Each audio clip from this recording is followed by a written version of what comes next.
instead of voting you off, they locked you in. So then the first live show where people could vote, they voted me in to lock in, and I ended up winning the show and doing this whole big party in LA with John and Nelly and, all this stuff. And then I'll never forget flying home, and I'm sitting next to John, and I'm like, all right, well, now what?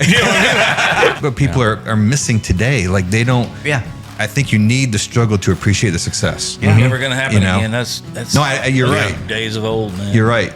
I don't think people appreciate how many songs you go through per album. Oh yeah. And then how many, and kind of speak to how many relationships you have, how many people you have texting you, hey man, are you into our song? Yeah. The Try That in a Small Town podcast begins now. All right, guys, we're back with another Try That in a Small Town podcast. We appreciate you listening. We got Tully, we got Kayla, we got Thrash. I love that nickname. And it loves you. we have a lot of different kinds of guests on this podcast, and it's always fun. We kind of expand our wings a little bit, but home base is always in the music business. We're very honored to have a good friend with us, Michael Ray. Yeah. Yes. Woo. Come on. Thank you. Thanks for being here, buddy. I was pumped man. when I saw y'all were doing this. So. Yeah. We're what is this? We're like 25 episodes in. Right I around. think you're number 25. Nice. Oh, lucky 25. Yeah. Anyway, we appreciate you being here. Thank you, man. You said you were about to head out of town. Is that right? We're leaving tonight, or you're leaving tonight as well? Yeah, I was supposed to be headed to Pigeon Forge for a show, but sadly with the hurricane and all the damage that's done there. So thoughts to all those people down there going through it and trying to, being from Florida, hurricanes were all the time, and you don't know if you get numb to it or what, but you don't win it. But all of a sudden when it hits other states and does the damage is unbelievable there. Like what's happened. Roads are washed away. People, they're using civilian helicopters to try to find people in North Carolina and South Carolina, and there's the communities coming together because sadly it's not on any hardly news stations. I think that's why I didn't know it got that bad. We were on the road the last 5 days or whatever, and I was like, oh man, it hit up there. It's horrible. People probably lost houses, and that's always sad. And then my buddy a couple of days ago was like, no, man, look at this. And it was like roadways are washed out and people are, getting rescued by helicopters and boats. And they're going to be out of power for a while. So my thoughts are with them. But yeah, that show ended up getting canceled. Yeah, 100%. It's been awful. And like you said, all of our thoughts and prayers go to them. It's interesting you say that. I'm from Iowa, and that's tornadoes for me. It was like, tornadoes, like, that's fine. Yeah. But we would just have like hurricanes. You just buy all the liquor, beer, anything you can grill, and a bunch of candles. Okay, so what part of Florida are you from?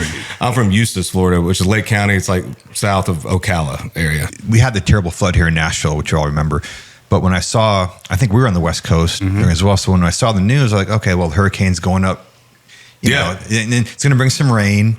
But those towns like Asheville and those old towns of North Carolina, it's like seeing the footage. It's hard to believe. It's like looking at Nashville. I remember when we were flying home. We were on the road when the flood happened here. And we were flying home over Opryland, the Opry Mills, the mall, and it was underwater. I'm like, holy crap! But that's what's happened in Nashville and houses. There's a footage this morning on the news. They got this house literally coming down. Oh yeah, I saw that. Just floating down the whole house. Oh my God, just floating down, man. It's so bad. That's what's heartbreaking. You see these people that bust their ass to have their house and their families there and the safety and all the memories there, and all of a sudden this big storm comes, and odds are people in that area aren't prepared for that type of devastation of a hurricane. That never happens, So it's like when Nashville and the flood happens. It's like 100 year. It's 100 year. Who's flood. prepared to have a flood like that in Nashville? That was right. If you've ever driven 40 out that way, you can see why all those rivers went up, because everything funnels to the river. Yeah. All those mountains, all the water just finds its way to the river, and there's nowhere else for it to go except for to wash out I-40. It was horrible. We had a cabin up in Maggie Valley, and I'm pretty sure that thing's washed away. It was on the side of a mountain. You remember that, Kurt? Oh, yeah. And I'm pretty sure, it was on, literally the side of a mountain. So they actually showed Maggie Valley this morning on Fox. Yeah, and it was like, whoa, it is. It's bad. Sad, And we've talked about this, you kind of like you. So we didn't think much of it at first, and then you see the devastation, and it's national news for a couple days. Yeah. And then it goes away because whatever the next news cycle is, it's like, oh, well, we're on to the next. But man, that affects people for months and for years and for a really long time, as we found out in Nashville. Yeah. So like we said, if you can find a way to help, please do so. Thoughts and prayers to everyone. And the headline this morning was searching for food and water. I'm like, okay, well, I'm like, surely there's something that can be going on. Right. You know what I mean? Yeah. Like I said, people literally looking for food and water. I'm like, okay, there's got to be a way.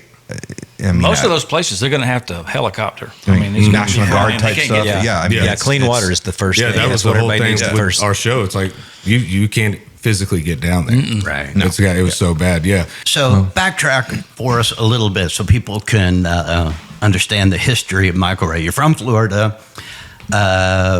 You were on a talent show, is that right? Was it The Next? Is that what it was called? It was so weird. Dude, when I look back at my life, that was the most random thing. One of the top 5 random things that's ever happened in my life. Well, tell us how it happened. So to back up a little bit, my family's from Eustis, Florida. We're 6, 7, 8 generations, same land, same, where my dad lives now.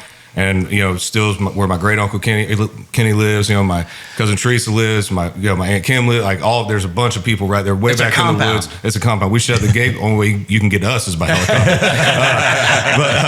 But it's where we all learned to hunt and ride bikes as kids. And, my dad grew up going out there. And so it's all right there. My grandfather served in the Army. And when he got out of the Army, met my grandmother. And anyway, he was one of 6 or 7 kids, all boys, 1 girl, and then my grandmother was one of 8 girls, right?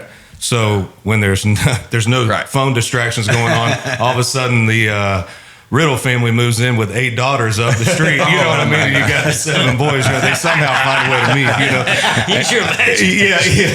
Yeah. And so so all of them, they were all kind of close in age as well. Because back then, everybody was having kids mainly to have help. You couldn't afford help on it, so you just force them into life. And so so all of them had all their kids. They met their my uncles and aunts, and then they had their kids. So there was a bunch of cousins around, and dude, my grandfather, to this day, we've all been fortunate to meet some really cool people that love music and love writing songs or whatever. This dude's love for country music was still like nobody I've ever known. And he played lead guitar, incredible lead guitar player. And he would put instruments, man, in all of our family's hands. To this day, there's a guitar in people's houses that don't even play guitar, but it's because my grandfather, and I guess when I was born, the nursery that they put you in, my dad said that he was walking in and with his dad, my grandfather, and he said, there's this kid, dude, screaming his ass off. And all I got to think was, please, God, don't let that be my son. He said it sounded like you were dying in there. And he said, we walked in there like, we can't get this kid to shut up. The only way he shuts up is if we put the local country station on. And then my dad said they would shut me right up, so they had to play the country station in the room to keep me quiet, And then as I got older, my grandfather, they'd always have me on stage, man. I had this little Kermit the Frog guitar, and I'd jump on stage with him. So there's videos of me and singing "Killing Time" in a diaper at 2, not at 30. I need to preference that. This last week, and while they were rehearsing and stuff, and then I would start playing, and then I'd play in my grandpa's bands, dude. He was a cable splicer for the phone company. He'd work all day long in the hell heat of Florida. My grandma would be ready and have his guitar, Gibson 335, and his amp, and he'd get in, change, take a poor man's shower, comb his hair, and they'd hit we'd go play the Moose Lodge or the community center. Or, one of my favorite stories of his was whenever things got going, he's like, hey man, he'd come, we're playing. He'd play like nursing homes, assisted living. He didn't care. Like he'd play anywhere and play for hours for free. Wow. Right. Yeah. That's incredible. But he'd be like, his way of selling it to like me and my dad to get us to go. He's like, hey man, they feed you here. And I'm like, Grandpa, hey, look, that's no joke when we remember those. When you're a musician and then food goes a long way. Bland assisted living home food. That's not how you get this. There is offering food. I remember playing up in bands and bars up home, and every Wednesday night there was a spaghetti feed at one of the bars that all the bands played at. It was $5 all you can eat spaghetti, so hey, yeah, you do what you got to do. Oh, I realized later on that would come in handy. You know what I mean? I'm like, well, we haven't ate in 5 days, so yeah, we'll play for food. But yeah, so I started playing with him all through like middle school and stuff. And then there was this little Opry house called the Sunshine Opry that was a little replica of the Grand Ole Opry. And during the winter time, whenever all the people come down from the north and stuff, it'd be packed, and they would have like shows. Big like older Nashville acts would come in. But on Friday nights, they would have open mic night. And you could play with their band, and their band, dude, was just like top-notch players. Anyway, so that place kind of was my first like playing in front of an audience and having to win people over. Here's a 16-year-old that's jumping up on stage with guys. Normally, I'd have my safety net of my family, or how it is once you've been playing with people like you guys. You know what I mean? Like it'd be weird to look over and see anybody else there. And so those guys really took me under their wing. I think just because I love the history of country music. But getting up on stage at that age is priceless, though. Yeah. We all started young, 14, 15, 16. Like, that's how you learn to do it. That's your college, man. That's how you learn to do it. Yeah, that's your college. That's your going up. You can't learn how to entertain by lip singing on your phone. I'm sorry. Like you can't learn how to read a crowd. You can't. There's some of that stuff in those bars times that when you look back now, you're like, man, that was... You end up looking back. I tell people this that are in it, and they're in it right now. And I'm like, dude, I'm telling you, everything works out like you hope it will, and I hope it does for you. You'll look back on that time and go, man, I kind of missed those days a little bit. One of my bigger complaints today is that people aren't having to go through this. Mm-hmm. So when you if something goes viral or they get signed because of TikTok or Instagram or whatever labels want to sign people these days, or whatever, they put them out there on tours. Yeah. And they've never even really played in bars or never had to do 5 sets a night or figured out, how to make a set work. So I love that you came up like that, which is one of the reasons excited about having you on tonight. Was like having that, you're like one of the last guys I feel like from that class that did it that way. Yeah. Yeah, man. And that's, but when I was doing that, it was like before the YouTube thing, before people were posting up videos. So like I would, to kind of speed it up a little bit, I would come up to Nashville with my buddy Jeff Hurst, who's a great songwriter, firefighter down home. And the only guy that would meet with us, because we didn't know shit about what we were doing, dude. I didn't even know there was like radio reps. I was like, yeah, we get the record deal and then you play my song. Why y'all stressing, And so I didn't know anything. I bought the Donald Passman book of the music business. Or that guy, you know what I mean? Man, yes. I was like, I guess this is what you learn. I want to know everything when I get there. But the only guy that would meet with us was David Preston at BMI. Yeah. Oh, yeah. And so David listened to a couple of my songs and he's like, man, what are you doing? What you're playing. And at that time, I was 18, 19 years old, somewhere in there. And I was like, man, I'm going to move to Nashville. You got a band? And I was like, well, no, because you make more money. You make more money. And at the time, I was still living at home and stuff. He's like, man, put a band together and go down and do what you're doing, but with a band, and get in these festivals and get in opening for the national guys that are coming in and grow this. And what was so funny was at that time, people were still doing showcases. People were still doing these things.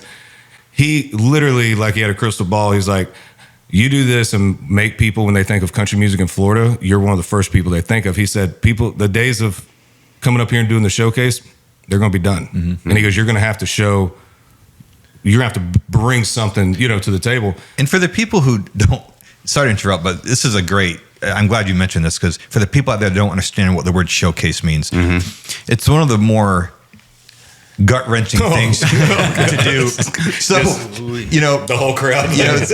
Moving here in the mid-90s, and we all in early 90s and everything. So showcase is basically you're trying to get a deal, and you may have 4 or 5 songs that you like, and you get a band, and you invite labels out to see you play at a bar in Nashville or a showcase room, which are all gone now pretty much. Yeah. And you might get 20 people there from labels, and you're playing your songs, and it's the most sterile environment. Like, you're getting no response. And Aldine, we did, I'm pretty sure, I know we hold the record for the amount. We did close to no less than 30 showcases. And got passed on. At least. It might be a low number, but we got passed on every time. By anyway, it's one of the more sterile, terrible things to go through as an artist, because you're up there and you're saying, God, please sign me. Yeah. And you get no response from the That's why I'm a the songwriter. expressions. You got your family in the corner that's saying, "Yay, go!" But everybody else, It like, truly is though, and you're barely. I finally said no more. I'm done. I'm not doing another showcase. Yeah. I'm not doing another radio. But a tour. showcase was, and it just kind of phased out. Yeah. You know? So it was like he was kind of like seeing the future on that. And like I said, we had nothing to bounce it off of because no one else would meet with us. So me and Jeff put this band together, man, and I was still playing acoustic shows to fund the shows that we'd be opening. And so Jeff had some connections with some guys, and I did the whole 5-song EP headshot, the 10 fun facts on the back, and I'd go around to these bars and just be like, hey man, I got this band I want to play. And luckily some noise was getting made around the Central Florida area for what the bars, what we're doing at the bars. And then I went to this place called Boots and Buckles in Lakeland, Florida, and it's not there anymore, but at the time it was like the happening spot. And they would have national acts come in. And so I go down there and nobody's there. Obviously it's during the day, and I meet with this guy, John, who now I love and has been a great friend of mine ever since and was really in my corner. And go up to him and I'm like, hey man, my name's Michael Ray. I'm from Eustis, Florida. I've got my band. I've been recording in Nashville because I thought mine and just thoughts were, if you have recorded in Nashville on the CD, you know what I mean? Then everybody around be like, he's doing something. Boys got something going on, They ain't just going to waste their time with him, And so we were like, that's our marketing plan. It's like the gluten-free on Tito's, They're all gluten-free. They just happen to say it, And so anyway, I go in and he's like, and I told him, I said, man, I'll play the first one. I'll open for free, dude. Like I'm trying to get my foot in the door to these clubs, And he's like, all right, cool. And it's kind of cold, but he's getting his bar ready, and here comes this kid. And then I get in my truck and out comes a bartender who's a guy that used to work for my Aunt Rose doing medical sales, right? Wow. He's the bartender there. He comes running out and he's like, dude, what are you doing? I'm like, what are you doing here, man? He's like, I've been working here. And he goes, you trying to get a gig here? I go, yeah. He goes, I'll make it happen. He goes, John's a great dude. I'll talk to him. I'm like, all right, cool. A few days later, I get a call from John. He goes, what are you doing whatever date? And I said, whatever you need me to do. And he goes, well, we're going to have you up. We got a sold out show. It was Jason Michael Carroll was headlining. And he goes, if you want it, you can open. And I was like, deal. And I practiced that 45-minute set, bro. Like we were opening the Grammys, right? Yes, you did. Do it. I remember changing my opening song because of Jason Aldean. And growing up in the Southeast, Corey Smith, Colt Ford, Brantley, before Brantley blew up, we were listening to all that underground stuff. And then Aldean came out and was kind of doing all what they were doing, but with this rock thing that y'all were doing. And I was just like blown away. And when My Kind of Party came out, I was like calling my guys. I'm like, listen, y'all go learn this song. We're not opening with that song that we have. This is the one. This is going to get them going, And so we opened with that. And I had like a few songs that Jeff and I had written that we'd thrown in there, but, a lot were covers. And another just weird moment, man. I feel like God has always kind of steered me in this direction. Because there's some things that it's just Him. There wasn't anything else, and in that crowd that night, back then when you're playing these shows, even today, anybody listening that's busting ass and it, like y'all were saying, getting passed on or, whatever it is, always show up and play because you truly don't know who's in the audience. Yeah. Mm-hmm. And in the audience that day was a lady named Sarah Michaels who worked for 97.5 WPCV, the radio station in Lakeland. Hmm. She came up to me, she goes, hey, I got one of your CDs, blah, blah, blah. We talked for a second and that was it. Well, at the time, the radio guys didn't have a social presence, so you really knew their voice. You didn't really know what they looked like or anything. Mm-hmm.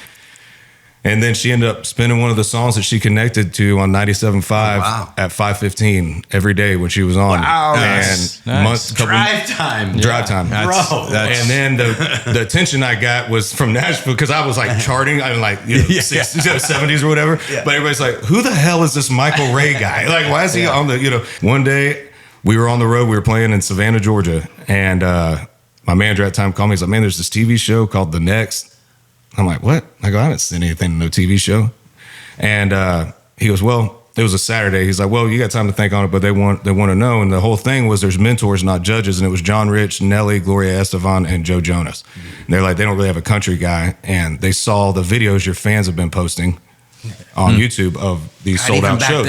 Yeah. But it was like, this crappy cell phone footage, flip phone. Yeah, flip phone stuff, man. And so I never went out for this show, never auditioned for this thing. And I get back to Nashville, I tell my manager, I was like, dude, we're already kind of getting some traction here. Like, I don't want to sign something, be locked into some TV deal, you know what I mean, for the rest of my life and all this shit. We're building it, we're growing a fan base. And he's like, well, being on TV ain't gonna hurt, you know. And so we do it. I say yes to do it. And they agree to everything that I asked, right? We do it. First live show is in Orlando, Florida, at the House of Blues, where I was. Yeah. And the whole thing was, it was like the States, and the whole thing of the show was taking the people that are right there in their hometowns, who's the biggest names in your hometown music-wise, and we'll take one of those people and make them compete in their hometown or in their home state. Then we'll take one of them, and then 8 or however many go to LA, and then they film the rest in LA. And so I ended up there, like, my manager's like, bro, you're not gonna believe this, but the first episode is Orlando. At the House of Blues, and I was headlining the House of Blues like a month before that, sold out. And so me and these other 4 contestants, also I was able to bring John Rich to my hometown, and he pulled a bus up to the front of my house blowing the horn. Of course he did. And all the neighbors are coming out like, what the hell is going on out here? And here comes John Rich walking out with TV cameras and stuff. And so he was like my mentor, and I ended up winning that and then going to LA, and instead of voting you off, they locked you in. So then the first live show where people could vote, they voted me in to lock in, and I ended up winning the show and doing this whole big party in LA with John and Nelly and, you know, all this stuff. And then I'll never forget flying home, and I'm sitting next to John, and I'm like, all right, well, now what? You know what I mean? Now what the hell do we do? You know, I don't know what to do. And then so anyway, that's kind of what led that show came out of nowhere, led me into Warner. I ended up doing, I had to do a showcase for them, but in Florida. Yeah. And so they were able to come and see what we were doing. And then I played for Espo and Chris Lacy and Scott Hendricks, and they signed me a deal with them, and the show never appeared again. Well, you know, it's an interesting thing because there's some, I don't know if it's stigma, but, you know, when I watch Idol or Voice or any of those, you tend to go, oh, this person hasn't been through it. They're just, you know, karaoke singers, 100%, right? But you went through it. You were a legit artist. And of course, there have been some legit ones come through as well, but that's kind of what some people tend to think of in those competitions. But it's really cool. I didn't even know the story. I mean, so like, I knew we liked you for a reason. Yeah. Like we did. There's a Lakeland, Florida connection too. Oh, yeah. So it's funny, back in, this had to be, God, 03 or early 04. I think we had made the first Aldine record, but it hadn't come out yet. And we were playing shows. Kevin Neal was booking us, and we were playing every bar. Half the time, no one would show up. We played Lakeland. It might have been even in that bar. I think it was that. It was another name though. It was another name. But it was, so it's funny. We pull in, and I remember playing. I mean, we had no money for hotel rooms. We actually showered at the YMCA across the street, which we walked to. So we're showering at the YMCA, getting ready for the show. And we play the show, and it was Jason's dad and his uncle, I think, were there. Like 4 people and us. And it was, nobody was there. But that, you said it best. Like those times, though, like I remember everything from those days. Same, man. Everything, and coming up like that. And we talk about those times more than anything. To your point, and it's like that. Those are the journey is really what it's about. Like, you know, if we're blessed, you're blessed to be where we are, but, you know, you look back at those times and it wouldn't mean as much if you didn't take that path. And I think that's what people are missing today. Like they don't. I think you need the struggle to appreciate the success. Never going to happen again. That's no, you're right. Days of old, man. You're right. You know, that's not well, and it's cool the family connection, like you'd mentioned your granddad, that kind of stuck with me. You know, passing the instruments around to different people in your family. My uncle was that guy. You know, my uncle was my hero. He's in Vietnam and everything. Lived in Pine Mountain, Georgia. I wanted to be like him, and he had this guitar. He had this super nice Martin. Maybe it was is it D45, something like that, D28, something. But I'm not even a guitar guy, but it was beautiful. And it was underneath his bed and had the gold keys on it and the gold fretboard and everything.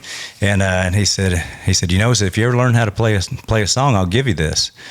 And I said, well, I don't even have a guitar, you know. And so he gave me this little guitar. It wasn't a ukulele, but it was 4 strings. It was like a very small guitar. But it had 4 strings. You up for failure right away. but I went home and I had Mom book me some guitar lessons at the mall, you know. And I think I learned the theme of Peter Gunn or something on tablature. You know, he had these little numbers. Oh, rich kid! You had paid for lessons. Well, I think it was $11. Yeah, rich kid. It was $11 at the time. But anyway, so I went back like 6 months later and I played him my song. song and everything. And I was expecting to get the guitar, and he had done sold it. And so, so that was a terrible story. And it's tragic after that. And so, Next up. Way to lift up the room. That's a typical music business story. He was just teaching you what the music business was going to do later on. Great. It's one of those lessons. But anyway, he would follow me to my shows, and my parents did too. My parents didn't drink or anything, but we'd play in bars and stuff, and everybody, they'd be throwing beer bottles stuff over here. My parents would be in the corner drinking Diet Coke and eating terrible popcorn. Just following you. So but the family experience that you mentioned is kind of cool, because that's where a lot of us, get that support and everything to kind of give you the love to get you to where you are. Yeah, I felt grateful once I moved to Nashville and started meeting other artists or songwriters where like their families were polar opposite. Where it was like, if you're moving to Nashville, then we're cutting you off, or whatever. I just remember thinking like, when you were raised around your family and your community, you're like, oh, everybody, and everybody's, you may now meeting like-minded people in Nashville that moved here from their towns, to chase this whole dream. You're like, oh, we all do. And then you hear some of their stories, I'm like, man, thank God. Did you remember that feeling you had? I always think about this, and Kurt said, it's a blessing. We're all blessed. And you look back on things like, how do we get here? It's cool. I remember very vividly that feeling I had the first night I was in Nashville of like, damn, what now? Yeah, I'm here. Oh, 100%, bro. I'm here. Oh, you were sleeping on your uncle's floor. Yeah, I was sitting on the floor. Yeah. But do you remember that feeling though? I know. I remember pulling into town. I remember being like, and I'm from a town of like 500 people, and I'm like, whoa. Oh yeah. What am I Nashville going to do then now? was a massive city to me.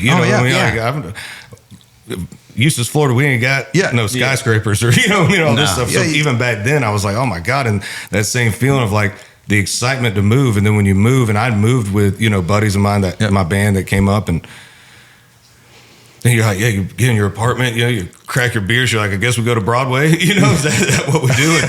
And then so what year was that you moved? Exactly. Man, I think I moved. It was probably 2008. I would say, or 9 or something like that. But one thing that like I wish I would have done better, I didn't understand. Like I was like, it was like Loretta Lynn, her and her husband went in a car and passed albums around, to every radio station, the Waylon and Willie stories, just playing every club and play, make the fans.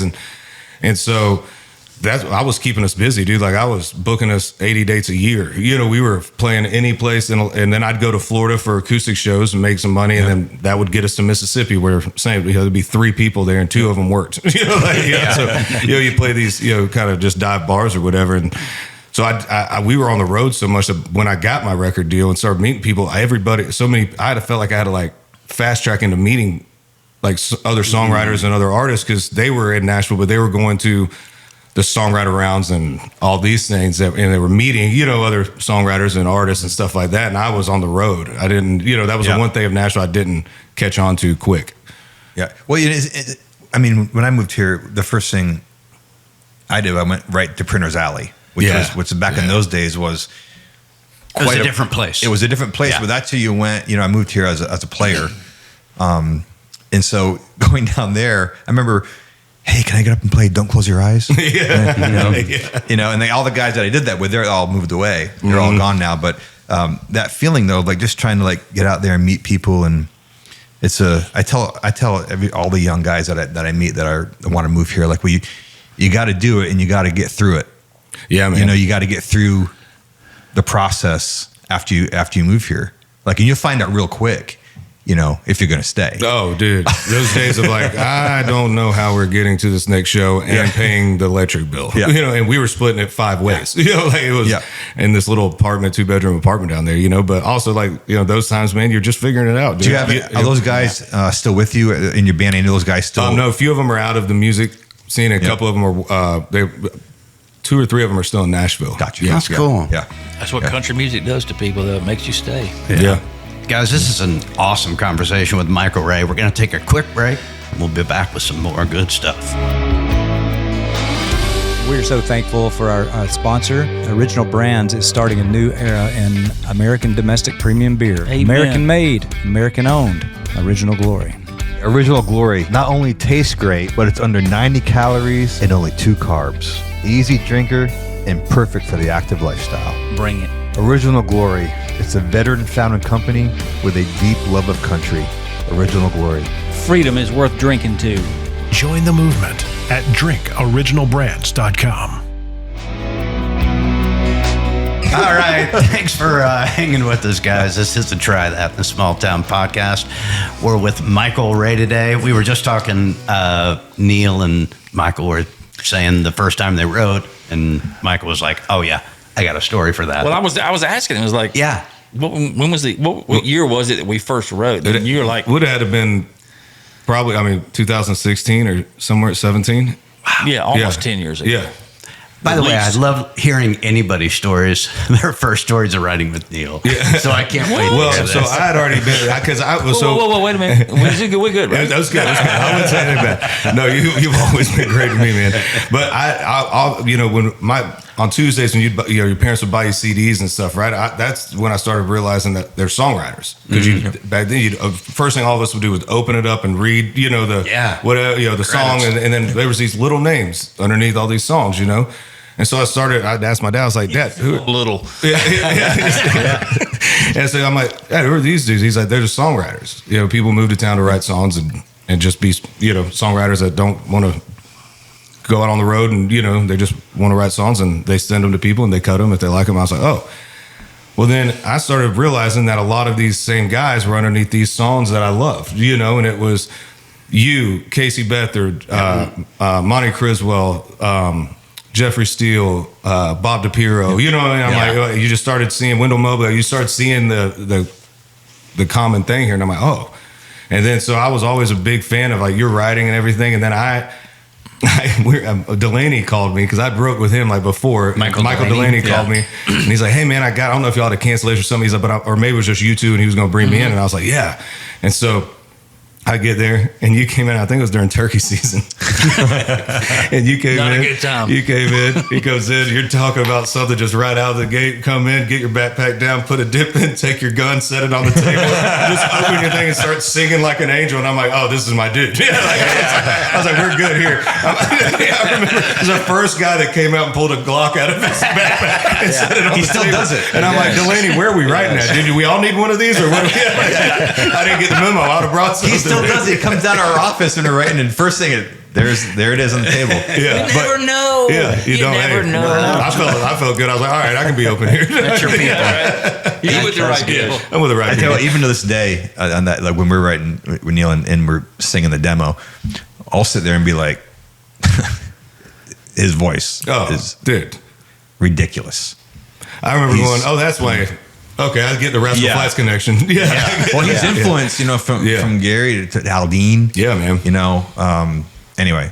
Oh, stop. I know. What's it feel like, Neil? That's what's great about like song, like when an artist and a songwriter have this thing, and maybe the artist isn't even writing those songs. You look at a Dean Dillon and George Strait. It was like what you brought to the table created sounds that created careers, for people that 1,000%. that might not have gone the same, if it wasn't for y'all hitting on whatever it was that hit with, or maybe you knew the artist, or maybe you didn't, but y'all just musically were in line, and because of that, you created careers. And I want to touch on that real quick too, when you talk about sound and the sonic value of what can separate something. Mm-hmm. And I always love that. Me and Kurt have talked about this, with your voice.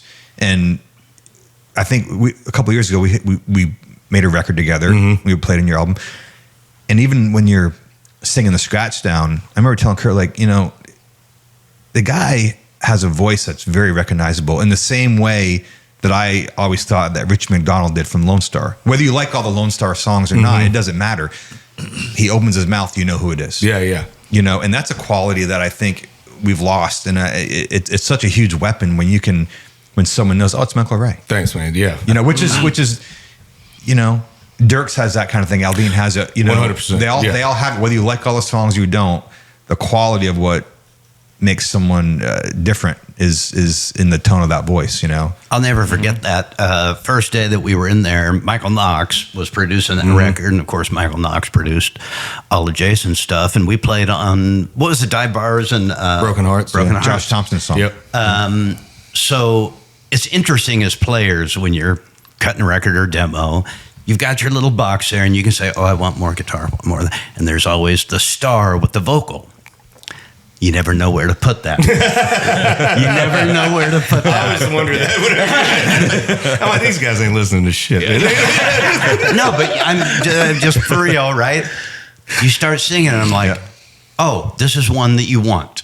Because it does inspire the way you play. And like Tully said, this guy's got it. Thanks, man. Yeah. No, 100%. And it's a quality that I think has been lost a little bit. And I don't know if it's lost or just not. Well, I don't think you can carve out a career without that little intangible thing. Mm-hmm. Yeah. You may have a hit, but I don't think you can have a career of making good music and playing shows every year and seeing I don't think you can have that without something that sets you apart in that voice. Yeah, man. Well, growing up, I was influenced by the Randy Travises and the Keith Whitleys in Alabama, and and all these guys that I was surrounded by my family's band and playing music with my grandfather. So all the songs that I was learning were those guys that were different. You know what I mean? That brought something different. They didn't sound like everybody. You kind of borrow else. styles from all your the influences you have. Oh, dude, I tried to sing like Randy Travis since I first heard Digging Up Bones and Did you have a moment like I think all of us as musicians or being in the music world have a moment when you're young and maybe it's seeing somebody on TV, maybe it's going to a concert and you go, I want to do that. Mm-hmm. Did you have that, or was it just your family, or did you have that kind of moment? Oh, yeah. My oldest sister, Ryan, I was like 12, 13 years old, somewhere around there, and they bought a bunch of tickets. Garth was playing at the Amway, at the TD Waterhouse at that point in time in Orlando before it moved to the Amway. And she had two, I don't know if two opened up, or maybe she called my dad and just asked if we wanted to go, and he got 2 tickets. And he was like, it'll be good for Michael to have his first concert. And, and at that time I've been playing with my grandfather every weekend. And the moment I remember, dude, was when he played the dance. Like, it wasn't like the fire blowing up and all this stuff. I just watched this dude hold this entire arena in the palm of his hands, acoustic. Was that Tony Arata? Yes. Yeah. Mm-hmm. Yep. And that moment for me, like, if we were like the second row of the next tier up, what I mean? So you kind of see everybody. And I remember just as a kid, just standing there, like, looking around and going like, dude, he has everybody from a 7-year-old to the 70-year-old, just captivated right now. And that moment I was like, I don't know how to connect Eustis, Florida to this, but I want to do this, some capacity, And it wasn't like Friends in Low Places or any of the songs that you would think would be this moment. It was when he did the dance, dude. I just remember thinking like, this is unreal. That song, I remember when it came out, I was, what was that, 89, 88? If I'm remembering right. Somewhere, that game. I think it's 88, 89, somewhere in there.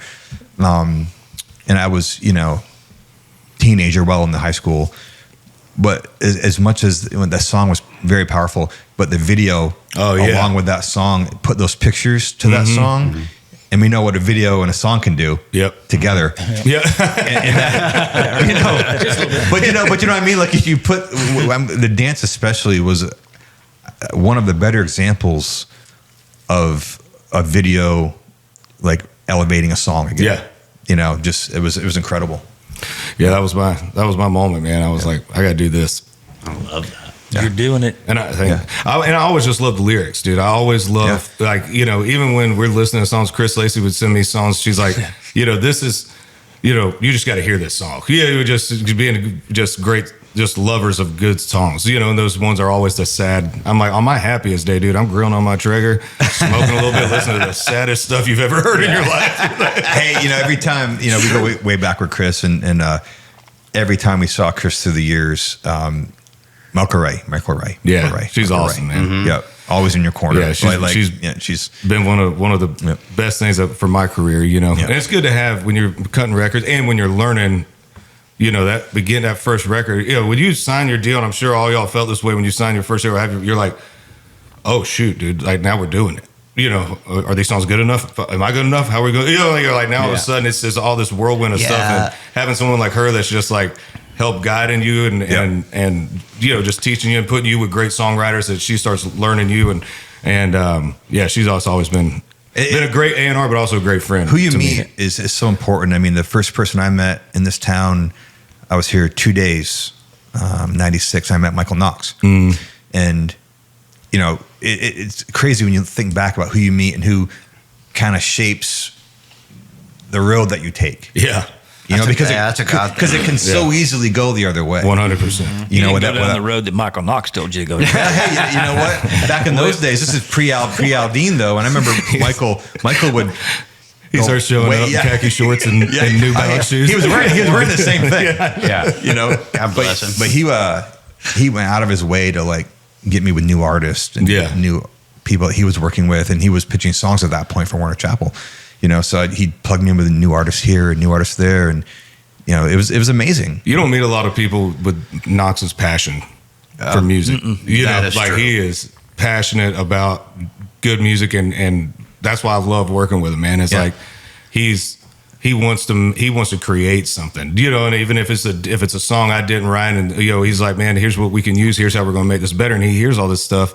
And we were doing a charity event the other day for our veterans at the Nashville Gun Club, and I was with another artist or with Ben actually, and I was telling him, I was like, dude, what I love about working with Knox is he pushes me vocally. He pushes me when, you know, ways where I get my head in the studio, because it's not the same obviously as singing live, you know, and you got the mic, you're like, man, I don't know if I can hit this, and he's like, trust me, you can do it, you know. And so like working with him has built my confidence in the studio, and I think that's what makes a great producer, is somebody that can elevate you and push you to do things that maybe you will just step back with because it's easier, you know, like it's easier to do it this way and then not try to push that box a little bit. And he's like, no, dude, go for it. I think one of his greatest tools, you know, he's not a player. He doesn't play an instrument or anything. And sometimes I think people think, as a producer, you should play. No, I think it's better maybe if you don't, like a Knox, like he's kind of like a Rick Rubin, if you will, where like he doesn't know the technical side, but even better, he knows what feels good and what doesn't feel good. He doesn't know why, or maybe it's a tempo, maybe it's a key, maybe it's something small. But his motto, you know, if it feels good, it is good. Yeah. Well, because think about it, man, as fans, all of us are fans of music. When fans connect, you connect because you feel something, right? You know, and if that's how you start making the record, by the time it gets to the fans, like that all that passion and that feel is in there. You know, Knox was one of those guys too, because I sang a lot of demos for him early on when he was at Warner Chappell, and I'm like, no, it's good, man. I sang that good, it's good. And he's like, no, sing it like this. And when you think you're right and you go ahead and do it like they want you to do it, and then you hear it later and you're like, oh yeah, we've had a couple of those where I'm like, Knox, you sure? You know what I'm saying though? It's like, and it was that way with writing too. There's a bunch of guys that I wrote with, and I'm like, that was so simple right there, but it made the whole difference of the song. Yeah. Hey, I want to get your take. So we worked with you a couple years ago, or over the course of a couple years. So when you walked into the studio, what do you think of the actual studio? Because that studio where we cut is the only place we've ever cut any Aldine records. Yeah. It was the old Treasure Isle studio. It's older. So when you first walked in, I remember were you like, wait a minute? No, I love that. Okay. That's what I do. I love what I've learned is my life has been organized chaos since I was a child, you know? And so I feel like I'm like, you know what? I think this is just where I shine, you know. And there's nothing wrong with the big, beautiful, perfectly polished studios, but I want to go in there where if people want to come in and watch and, you know, have a drink, create the atmosphere, you know. And then you go in and you see stains on the floors and, you know, all this stuff, and the water damage on the roof. You're like, all right, we're good here. I missed the smoke cloud. Yeah. I'm telling you. Yeah, you know, it's just I think it's just more lax, you know. And then when you're able to record like with you guys, where everybody's, you know, on the same page and having fun, and it just I don't know, it feels more relaxed all the way around. And I think everybody plays, you know, steps that up a little bit more, because it's more of not so rugged. You don't feel like you're in an office. We've cut every Aldine record there, and it isn't going to change. No, and everybody is still sitting in the same spots and the same people. That's amazing. We're just older. Dude. You know, it's Mike Johnson, you know, and there's Schoenfeld and Kurt, and there's Rich, and so that, and sitting where it's where we cut Amarillo Sky, and the same, you know, it's really fun. I mean, there was a point where it was like, is this studio going to keep standing? Is it going to survive? And it burned. It almost burned down. Yeah. You know, it survived. But today it's like, man, I don't think I want to leave it. Yeah, man. No, there's too much magic in that room. I don't think I want to leave it. There's something that goes on, and there's a lot of great albums cut in there. You know, so like some old Kevin Welch albums that I love that are cut in there, and it's Rodney Crowell. A lot of Rodney Crowell stuff. I've got video footage of y'all tracking Night Train and some other things. Yeah. And even Maybe we'll have to. It's still on here, and I've still got it on. Night Train. I'm videoing y'all tracking and going up to. That's awesome. That was the very last song we cut for that album was Night Train, and we cut that. And I remember this. It was one take. I mean, we ran it once. Trying to make it simple for you guys. No, because I remember thinking. It was like a thank you's all I need on this. It was. But I remember very, very specifically tracking that song at the very end of that, and it just came out so good. It just came out. It just there was a played couple things I heard. I mean, we could have. Yeah. Y'all could have done different. But you know what? That's probably the truth. And going back to Michael, there has been multiple times, Michael Knox, sorry. There has been multiple times where I didn't quite play it the way I wanted to, and I asked to do it again. He says, no, that felt good. Mm-hmm. Yeah. I'm like, no, I didn't get this there. And he's like, no, it felt good. It, aren't you? Yeah. Well, yeah. It's easy to do. It's very easy to do, but it's a testament to Michael again. It's like, that feels good to me, even though you may not have technically hit exactly what you want. Mm-hmm. Yeah. And that's what Caleb does. I mean, when he comes in with an idea like try that in a small town, it's like, that's going to be, it is what it is. We ain't going to overthink this freaking thing. Yeah. Well, I wanted to ask you, Michael, just because I'm one-dimensional, so all I do is write, and so I don't produce anything like that. And you are a writing artist, and you know what you want, and you're a very gifted writer also. And so for me, and we were talking about it, and said, hey, y'all written a lot together, and I think we've only written a time or two, and I think it was with Neil because you guys were already buddies and everything.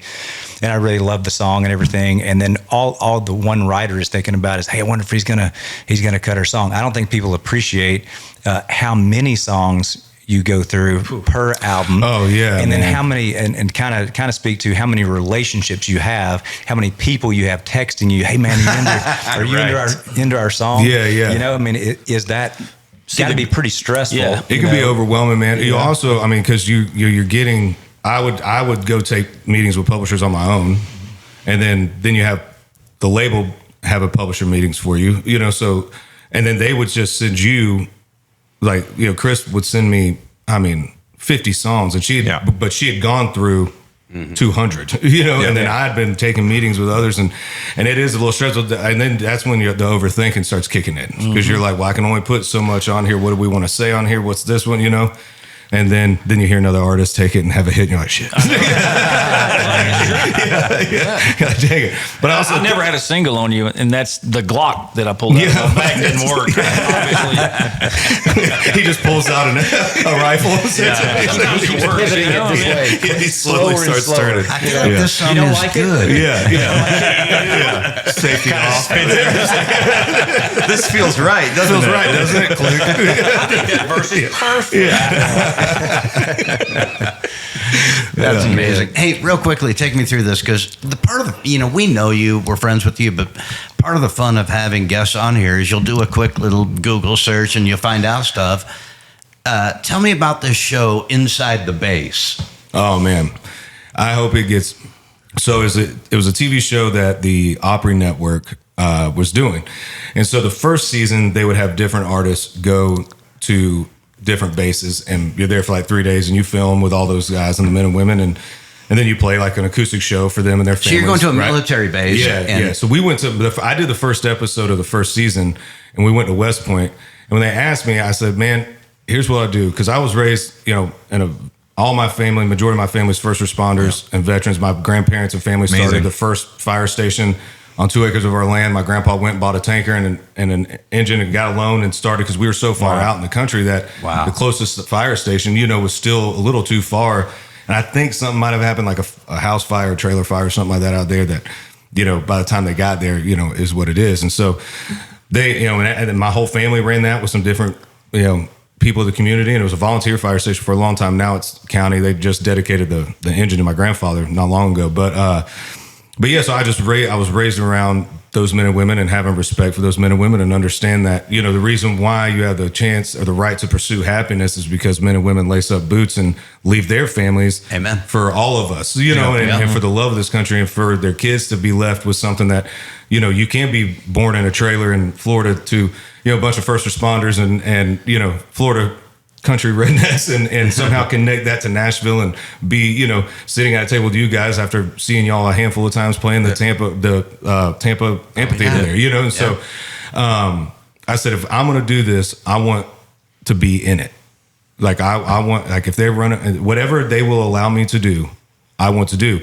And I want to show people what these kids, because I mean, dude, they're 18, 19, 20 years old. They're fresh out of high school, you know?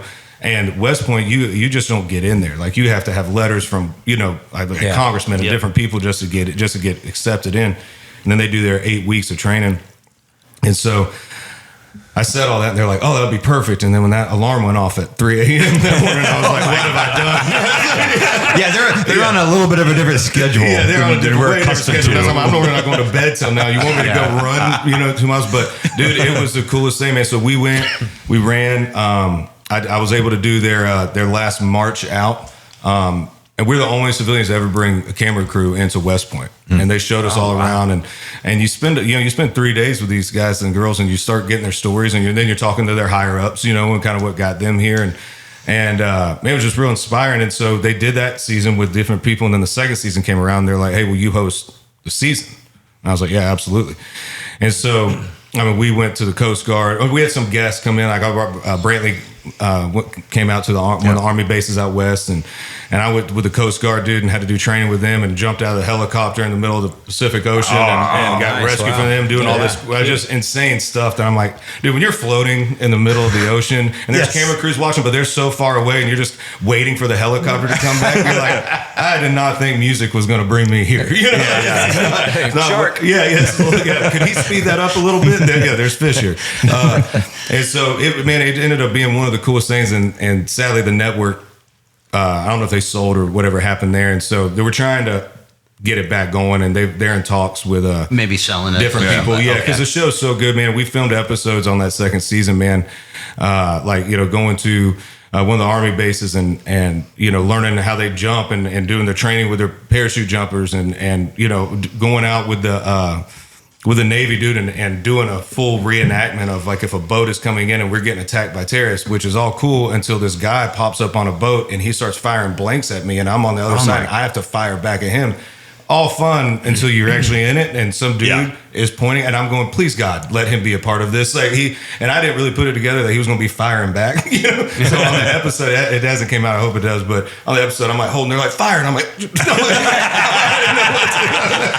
Yeah, you fire. He's firing back. Yeah. And so it was cool, man. I hope it's one of those things, man, that music allows us. I think God gives us a platform for a reason, and when you can use it to shine light on those men and women, and like I said, those charities and those people have always been close to my heart. And being a kid of a 20-plus year paramedic firefighter, and knowing my uncle and my stepmom's an RN, my sisters are nurses, like my little sister works for the police department, like we're all surrounded by it, and seeing what a lot of people don't understand is when they come home, seeing, because my dad and my uncle, they were working on one of the busiest stations in that area, so there were times where they'd see the most horrific thing you've ever seen, and then they kind of got to go, all right, you good, and then call back in, and which means they're up for another call, which could be not for the whole rest of the night, or they could have 7 more, and it could be something as simple as, some sweet lady fell out of her bed and I just got to pick her up, make sure she's fine, to the most horrific thing.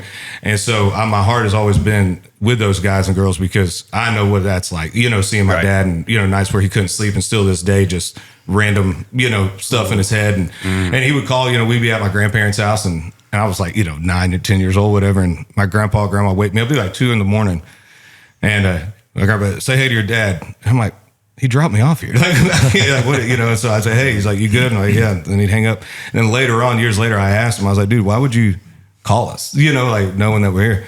And he would tell us, he's like, because I worked a call on a deceased 8-year-old who had dark hair, and all I could see was, what I mean? So it's just hearing that voice, and think people and around, take those men and women for granted because they're there, and you don't realize that that's not a guy that just plugs into a wall and then walks out with a uniform like RoboCop. You know, like he just goes home to his wife and kids, and sadly they're in a situation where that could be the last time, you know, with police officers and, you know, and the shootings and all that stuff. And so it's seeing that side and growing up around those guys, and not just in my family, but, you know, all my dad's buddies were all, you know, first responders and stuff. So it always just been something that I love supporting, and that show kind of just blended it all together for me. And I hope the second season comes out, you know, somewhere on. I hope someone picks it up. So yeah, it was really cool. It's incredible stuff. I mean, there's so much we wanted to get to tonight. We might have to do 2 episodes with Michael. Yeah. So maybe so. Yeah. But real quick, you know, how many shows a year are you doing now? Oh man, we're still doing probably 80. That's great. Yeah. And radio, you've had radio success, you know, and it's such a great career that you've carved out for yourself. And like anytime you can succeed in this business, it's hard to get through or cut through as an artist. Yeah. You've had radio hits. You're playing shows. I've seen clips on Instagram. You know, when we started playing on your stuff, I was like starting to follow you on your playing club shows, and you're treating these club shows like you're in an arena, which is amazing. Yeah. Like I love watching the videos and killing it out there. Thanks, you man. know? Well, we learned it from you guys, dude. Literally, dude. I'd be like, y'all just watch out Dean's band. Like, that's what they just do what they're doing. Like, I have to watch you guys. I'm like, y'all were like the first guys to blend that rock and roll and country, with the new feel to, you know what I mean? With a little bit of the hip hop ish, you know what I mean? I don't know. It's just like you were saying earlier, like took a little bit of everything we grew up listening to, and you guys made a sound out of it, you know, and it was something that none of us as a fan, especially in high school, you know, you get your first truck and you're driving anything around. that we can do, you know, to help any fundraising that you're doing, man. first responders and things, because that's what our song, you know, it was the truth about all that stuff, and it was like, and we'd be more than honored to. It really is. It's the mission of the podcast. You know, we kind of get sidetracked on some certain things, but that is it at the heart of it. We're trying to look out for each other. We're trying to be good to our neighbor. We're trying to do anything we can for anybody else, especially those kinds of people that take care of us. Yeah, man. 100%. So, and Kayla was still curious about a song. yeah. I noticed Neil's left hand hasn't come up since the gun comment. I don't know what's coming. Only a gun owner notices that. I hadn't heard anything. It was 2020, but I'm sure it'll come back around. You're probably still it's called Leave It Like You Left It. Not that I've been thinking about it. It's fantastic. But, Michael, you're a good human being. You're a great friend. You're a great artist. We're proud to know you. Thanks for being here. Man. Thank you, man. Let's do it again, boys. Yeah, Thank you, bro. Thanks so much. Congrats to you. Thank you, man. That was really awesome. We've known Michael for a little bit, and obviously you guys have too, but I learned a lot about Michael. Yeah. He's a great guy. What a good dude. I wanted to tell him the first time we were recording with him, really funny story. I meant to bring this up. So we got a 10 o'clock start. You know, sessions start at 10 a.m. Oh, I forgot about When you're cutting his last record. Yeah, this is so good. And so 10 o'clock start, you know, and usually the artist will show up, I don't know, anywhere from 10:30 to 10 till, you know, or 9:30, sorry. And, 9:30 comes, you know, no artist, you know. 10 o'clock comes and we're sitting in our chairs, nothing. 10:30 comes, no Michael Ray, not starting yet. I'm not sure exactly what happened, but it was noon, wasn't it? It was at least that. I forgot about that. It was so funny. And we cut the first song, you know, you got to have the artist there, obviously, to hear what's going on and know that you're in the right key, or you're going to, hey, maybe we need to raise this a half step. And we just cut the first song like, well, we hope this is good. The music version. So good. But I can't remember what happened. It's something I can't remember, but it was probably a funnier story than I'm allowed to tell. I don't know. Well, yeah. But anyway, great guy. We love Michael Ray, and he really is like. What was his excuse for being late? Well, I think I'm actually not sure, and maybe like Tully said, maybe we're not supposed to remember or tell. But no, we'll have him back. We'll get him to cough it up. Yeah, we'll get to tell the story a little bit. yeah. I was honest today. You would appreciate it. Really? Michael Ray talking about being late, and I'll get back to Michael. But but it made me think of it. It was White's Creek. It was a long way. It's like 50 minutes away. So I'm going to be late, already. There's no doubt. And I was late the last time I wrote with these guys, and they're great, talented, and all this stuff. And I got there to say, hey guys, I'm sorry I'm late. And they said, oh no worries. I said, you know what? I said, I'm gonna be late. I'm gonna be late every time. And then one Damon, the co-writer, he goes, yeah, but you got a baby and everything. I said, I do. You know what? It wouldn't matter. I'm gonna be late. See, that's where we differ. What is it? No, but What I is owned it it. about- I don't know. We differ. I was raised late. He doesn't. He's. We were late to everything, and but I know how I'm on time. You guys know how to be on time. Yeah, it causes me. You watch the clock. It causes me me the morning anxiety. goes. You watch the clock. I do. I'm not late to this, but Just I leave push it. earlier. I know. It's really interesting. It's Yeah. an interesting thing.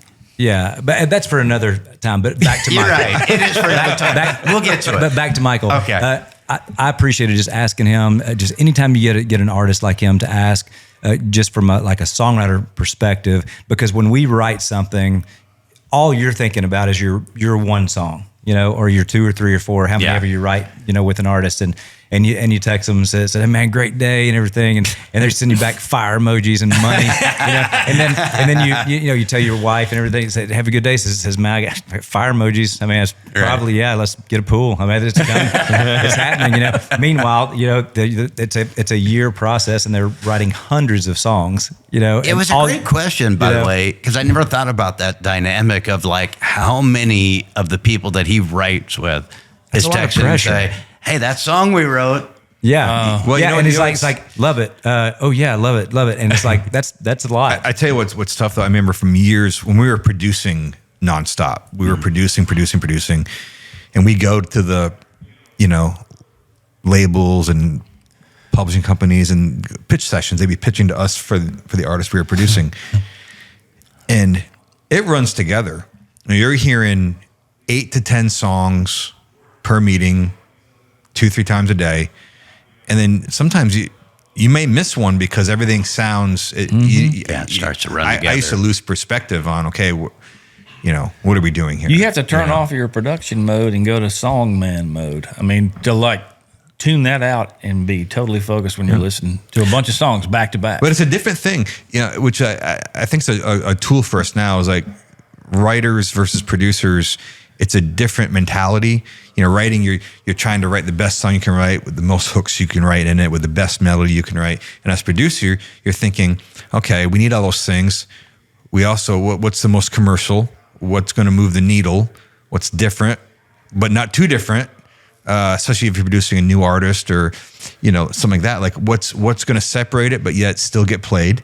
Yeah. Even though this is the better song, might not be the better pick. But as a writer, it's different. You're just trying to write the best song. So it's an interesting dynamic with that. Yeah, and you're writing that we may spend 1 to 2 to 3 sessions writing one song, and we are freaking sold on it. We love it, right? Yeah. And this is the hit. They're your If anybody- babies. if you put it on the radio, it's a hit. Yep. And that meanwhile, like you guys are listening, producers are listening, artists are listening to a lot of songs that are kind of like the one we're sold on. Yeah. And so. What do you mean he passed on it? Well, he heard was talking to heard Neil one about it like today. that 3 weeks ago. There's not a song like this. It's impossible. That's an interesting we business. were talking. Yeah, we were talking about this. It's a interesting. I don't think people realize how much goes into all that. Like how many songs are heard by an artist and listened to. And as a writer, you've spent, like you said, Kayla, like a couple days trying to make it perfect. And somebody somewhere is barely getting to the chorus and turning it off. That's exactly that's right. the painful part of it. Hey, I've turned them off. I remember as producers getting pitched, I've turned them off as fast as the intro. Nope, wrong feel. Wow. What? Yeah. Yeah, You're that good? No, some of the it's I just- don't know if they loved us or hated us, but we would be brutally honest. Nope, wrong feel. Especially if you know what you need and you know Sure. what you Yeah. want. Yeah. You know, I get that. We I make totally it get that. make it to the Yeah. maybe a word, maybe a line. Like, oh nope. You Well, know, especially if you you're get down to that 1 or 2 that you're looking for. That's that needle in the haystack. Like Aldine needs first single. You've got the whole record. We need first single. We need a show opener, right? And then like you say, you hit the opener. And it's like, wah, wah, wah. Nope. That's not it, right? Yeah. Yep. But back to Michael real quick, and we'll finish it, I guess, with this. Man, his commitment to veterans in the military and first responders, that stuff is inspiring. It's awesome. And like you said, any way that we could help with that, I think that'd be amazing. It's nice to see somebody that has that respect, like we do. It's hard to find. It is hard to find, and, it's a common bond. I think I love that. Guys, we appreciate you listening. Please please subscribe, follow us. Like we're going to say, leave the comments. We're going to dig deep in the comments, right? And whatever your amazing DV. Yeah, old DV. I thought about him today. He said I'm terrible. Terrible Neil. Terrible. You're terrible. You're afraid and scared. What does that mean? You're scared, but we're going to work on it. We're going to work on it this week. Those are two words I would never put, afraid and scared. But that's such a vague statement. Thrasher is terrible. Well, I don't know what's that mean? We'll work through it. Terrible at what? We'll work through it. Yeah, we'll work through it. Thanks, guys, for listening. Thank you. See you next week. You don't want to talk some more. Make sure to follow along, subscribe, share, rate the show, and check out our merch at trythatinasmalltown.com.